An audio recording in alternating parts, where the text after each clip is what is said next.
I have up in the homunculus spot here the some fun symbology. Hey. Right, the main principles of alchemy. There's the three principles: sulfur, salt, and mercury. And I've labeled sulfur yellow, mercury red, and that is the positive and negative, the anode and cathode charges going into the electrolysis reaction, your salt. And in the salt jar, there's always this line in the middle, this exclusion zone that forms between the two. Right. Wow. Interesting. So I'll get back into that. All three of them. That's fascinating. Yeah. Let me go ahead and flip that. There we go. In the right mode here. These are... Okay, so this is what I showed the other day. I only showed this interaction, and it's this one up here. So here we're looking at the side view of two different wires that are crossing at a 45-degree angle, as we're seeing from the top down here. So we're just looking at sort of the end post of these two individual conductors. These could be carbon nanotubes. They could be a variety of different conductors as long as they can carry the transit of electrons. And so there's a possibility of interaction between two different wires carrying an electron on the outer edge, as in the evanescent field. So we have we have three different types of electron states that can flow through a wire. The first state that we have is what we would call a conduction electron. This is not necessarily a free electron, but it's simply the transfer between a perfect balance of electrons and protons inside the atoms of the conductors, where we get jumps from one conductor to the next. And these conduction electrons, they can't do this shape. We have a second type of electron in these conductors called a free electron, which can make this shape, but they won't make it unless they're at the outside edge of the conductor. And in the third state, these free electrons, if they are riding in the evanescent wave on the outside, they get to do something that other electrons can't do inside the conductors. Hence why I say this doesn't happen every single time. This is a rare interaction, but it can be caused to happen if we coordinate the exact interaction angles. So the reason for why is if we take an electron, this circle in the center, and we accelerate it along this vector here, we're going to get something called a geometrically amplified relativistic field, which means that these little red arrows here, these are the relativistic field that we'll detect from the electric potential of the electron as it's moving along this vector arrow, and we're viewing it from either this position or this position. Now, if there's an acceleration, we have a slightly larger electric field in the direction of acceleration versus the direction behind it. But what's really important here is from the side, we can see that the blue arrows are the normal electric field of a stationary electron, but the red ones are what happens when it's moving. And we can see that it appears the electron is a greater strength as viewed from the side in this position if it's moving past that point here. And because of these electric fields, it ends up doing something super weird. So let's go back to our first example here. The other day I showed that there was a double omega, and oh, did I freeze? I guess not. Okay, so the other day I showed that there was a double omega, and I said that in this case we get an omega on the top, this shape here, and an omega on the bottom if one was moving away from us and the other was moving towards us. Well, it turns out that actually in that case they would have to both be moving away from us to make the omega symbol on both sides. But this is where I was wrong. If one is moving away from us, like on here, the top side, this red line, this trace represents the electron moving away from us. Right, we're at the cross point there where the two wires cross. If the electron is exactly at the bottom side of the wire, it will be repelled away from the extra electric field, that one right there, because the interaction is orthogonal to the direction of motion. And that extra repulsion can cause it to actually take a loop either through the conductor in a very small fashion, just right at the surface to penetrate the depth and go inside, or to actually take a loop all the way around the outsides that just happens inside of carbon nanotubes. And on the other side, we can see that the cross section, as we look at it from our angle, produces the alpha. If we look at the cross point between both sides at 45 degrees up and 45 degrees to the side, we see a double infinity. And if we look directly at the top down, we see the swastika. These are the natural symbols of a double sine wave cross path length that these two particles make when they're traveling in the evanescent field. And because of that, we get an unusual interaction. Now, this interaction should allow superconductivity because these will have to accelerate and go almost superluminal.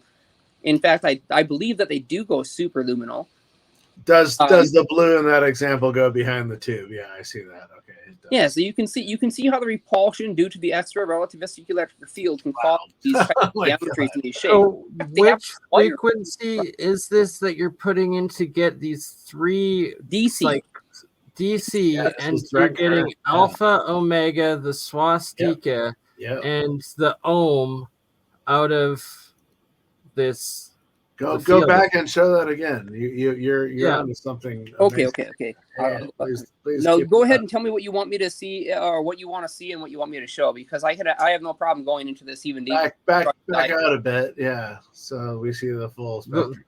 Oh, the full. There we go. Yeah, there it is. Bingo. So the alpha, the omega. So you got the double tubular, and if the alpha omega are going through these tubes, they're going to create a similar resonance to these two ultra shapes that we see above the bottom two shapes. So we got these ultra shapes, which are top down and three-dimensional, and so the alpha omega will create that within the tubular space as a resonance throughout its existence. That's sorry, fucking it's brilliant. Wild, right? Seriously, that's fucking brilliant. Oh my god. Oh, and right? One more symbol I need to show too, and this is important too. I mentioned that I had found the epsilon as well, and here it is. So in a conduction between two, and this would only happen in carbon. This would happen in carbon nanotubes predominantly, which, by the way, you could make carbon nanotubes as the Egyptians did by burning hemp. And the hemp rope will produce a natural striation of carbon nanotubes. Well, if you have them cross it on coil when it burns, you get an electron jump between the next on the outside, and they will make this little shape, this little double loop-de-loop. In jumping from one orthogonal conductor to the other, they can't just take this straight path like this little 90 degrees bend. They actually have to take this double loop in order for the magnetic field and the spin alignment for both particles to come out at the end. And the funny thing is, when they do come out at the end, in this case, into carbon nanotubes. Well, I like how you have those going crosswise. Yeah, right. They come out crosswise, better and shape, their dipole moments are exactly reversed. So these will form a Cooper pair and act superconductively coming off the carbon. Wow. Hence exactly why we found that if we cross two carbon or graphene sheets at an exact angle, that we get superconductive-like properties that were found and not quite understood because the geometry was not yet known. But you could think about the electron run along basically a string, like a bead with a hole through it, and they're going to want to stay along this certain alignment path. Well, it's the fields that control exactly where they go. Right. So Dalza pointed out, yes, this is very much like Walter Russell's diagrams. He's seeing this too, and he's seen the interaction. Russell was a genius. Absolutely, he has some of the best elemental diagrams and the breakdowns in terms of how they interact that I've ever seen. And I love the fractal nature of what he's discovered. So I would say that this is a discovery has been known about by the ancients forever, and that's why we've seen these symbols.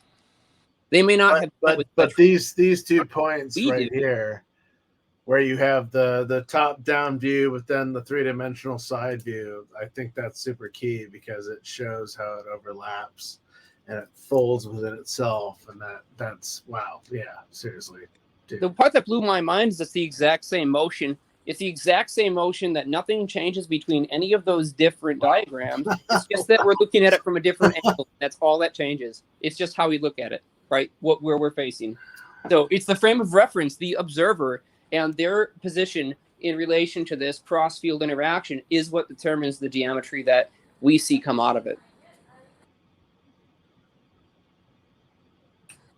My mind is still melting from it. Right? Like just from a different angle, different perspective, that from multiple perspectives, multiple angles, you're getting multiple sacred geometric symbols and geometries. It truly is mind-blowing.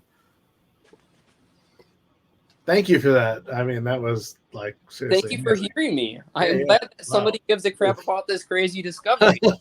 We all do. It's fascinating, and it connects into this theory of everything, right? That so many of us, like in the physics, and connecting essentially the cross between metaphysical and physical, and what the ancients knew, and the real knowledge of the mystery schools, such as these Platonic solids, the harmonic octaves of the spheres, and like the super advanced mathematics, geometric, dimensional knowledge and language that the ancients knew that we're only starting to understand and have come out publicly.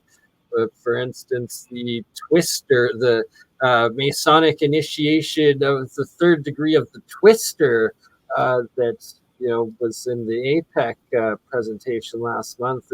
It's from every angle. It's fascinating stuff, and it's accelerating. I'm unfamiliar with the twister. Sorry. I do love the word that it's accelerating. That's the use of the word in both the figurative and the literal sense. Oh shit! Right, bullshit. Long time no see, man. What's good, guys? Sorry, welcome, Gunwoo. Told me to hop in. What's up? Yo, dude, Gunwoo. Haven't seen you in a while, man. Right? How feeling? Oh, welcome to the fold. Yeah, so what's this about? The fold is a great term for what we're dealing with. The fold, it's a fold, or it's like a shard, it's a fractal within this higher dimension of reality, of the universe, of this metaverse, and that it's connecting all of them. And that, like Jeremiah's demonstrated here, the alpha, the omega, and the swastika, all within DC current. Now, I do want to point out, too, and this may be important for experimenters to know, that the likelihood that this event will happen in terms of the evanescent wave interaction becomes more and more likely as the impulse speed or the rate change of the current flow rises. And so if you give this Tesla impulses between two cross conductors compared to your continuous steady state DC, the likelihood will go up by orders of magnitude that this effect happens, because when you have a fast impulse traveling down a conductor of any material,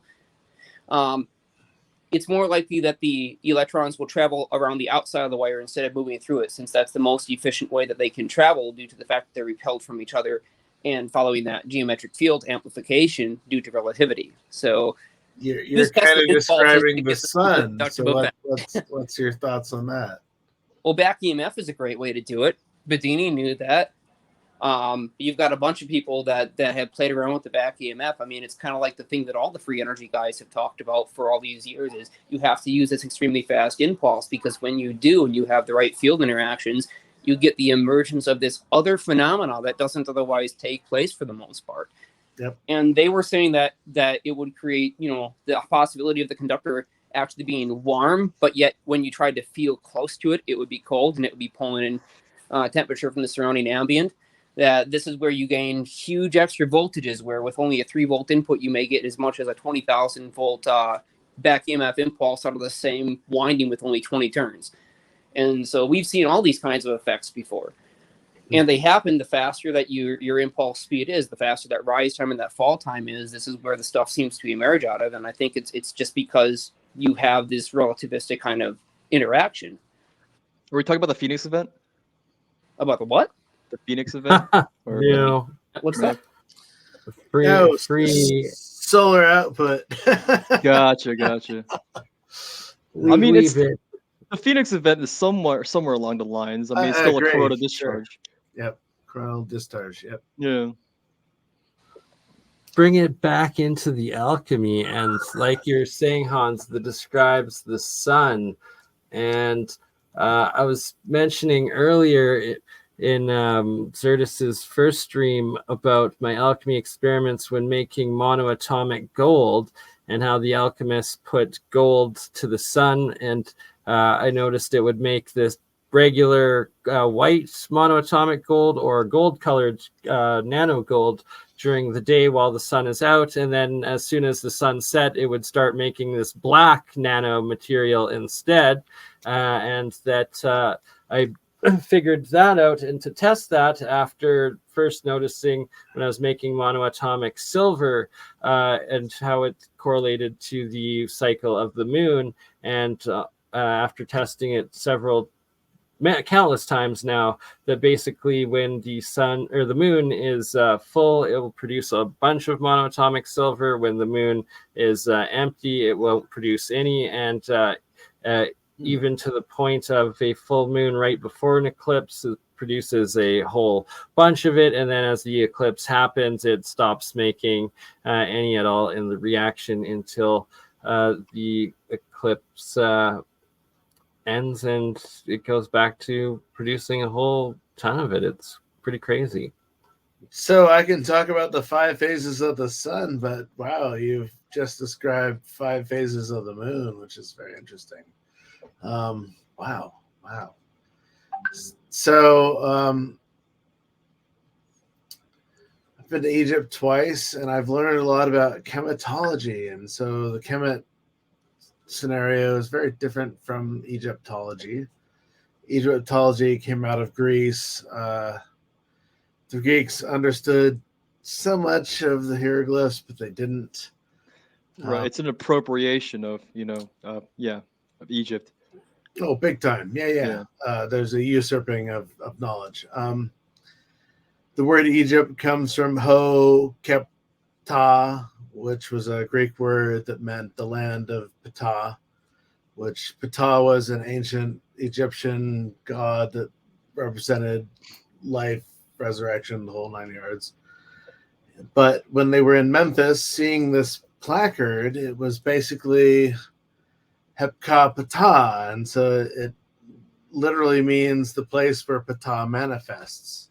So it's a temple. It's like, here, worship Ptah, right? This is where he manifests, or he, she, whatever. Yeah. And so the Greeks kind of got this wrong, and so this became Egyptos. But the original name for Egypt was Kem, the land of the black alluvial soil. The people that lived there, there was a lot of this that ended up in Kem. And so when the Arabs showed up, they realized Kem was the name for a lot of this. And so this is where we get the words for alchemy, right? Or yes, sir. And chemistry also comes from this. So yeah. Chemet and Alchemist, 100%. That's why in my own I never put that together. I spell my email address ELKHEMIT or IST. Sorry, Alchemist. Well, there's a whole different story with L, right? Yeah. Boy, is there ever two. One. Andreas, my buddy. I feel so bad that I'm so late for Hans Deitrich. This is like way too big of a show to miss. I'm sorry. Good to see you, Mr. Deitrich. Thank you. You made it, sir. And yeah. You're here. Welcome to the fold. I love that shirt. That's a great shirt. Thank you. Yeah. Everything I do is kind of... It's spiraling into the fold, right? It's so good. Oh, yeah. I'm giving peace to my Maui friends. I used to live on Maui, so it's... Yeah, prayers to everybody still having to rebuild, still of course, eternally prayers to all the lives lost in that tragedy that happened. But it's all right. I heard Obama bought Magnum PI's mansion, and it's doing fine. All good. No worries. All good. Yeah. I'm sorry, I got here late. So meanwhile, let's go back to the fold. So yeah, into the linguistics of alchemy and Egypt. One of my theories of Egypt is like energy gypped. The Egyptian energy stolen, and that it was stolen when they removed the ark out of the pyramid, out of the king's chamber there, when Moses... We're jumping ahead, man. Really, man? I very much like this train of thought. But you're spot on with that. No, you're spot on with that. So the Greeks call it ho kepta, which came from hepkapata, and then it became Egyptos, and now we know it as Egypt. But the ancient name for this land was Kem. The land so why not Kemet? So that's the question. Kemet, same thing. Correct. So is the T silent though, or because it's interesting? There's no vowels. It's all Kem. Yeah. So this is interesting because you've got like the word for the, which you don't usually have to keep by the end of the Middle Ages, but alchemy, and algebra, This is all the Arabs afterward, but they're studying the Kemet original, So some of the early languages in Kemet were Suf, the Suf language,